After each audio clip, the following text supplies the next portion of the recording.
Ketua Komisi I DPRD Kota Ambon, Kristianto Laturiu meminta pemerintah kota, dalam kurung Pemkot, Ambon menjamin keamanan pedagang saat penagihan retribusi sampah berlangsung. Pasalnya penagihan retribusi sampah ini masih menjadi polemik saling klaim antara Pemkot Ambon dengan pengelola pasar yang dikhawatirkan berdampak ke keamanan dari para pedagang. Ia mengatakan jangan sampai kondisi saling klaim retribusi sampah ini malah menjadi beban kepada para pedagang sendiri. Pemkot Ambon juga harus memberikan pemahaman kepada masyarakat pedagang di Pasar Mardika dengan cara humanis agar penagihan retribusi sampah ini tidak terkesan memaksa. Sementara itu, penjabat Wali Kota Ambon, Bodewin Watimena meminta pedagang Pasar Mardika Ambon untuk membayar retribusi sampah hanya ke petugas Pemkot Ambon. Hal itu disampaikan guna menjawab keresahan dari para pedagang yang tidak tahu ke pihak mana sebenarnya retribusi sampah harus dibayar.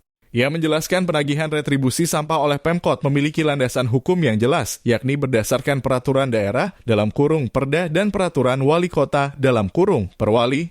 Sehingga jika ada pihak lain yang menagih retribusi sampah baik dari Pemprov Maluku maupun PT Bumi Perkasa Timur dalam kurung BPT, itu artinya ilegal.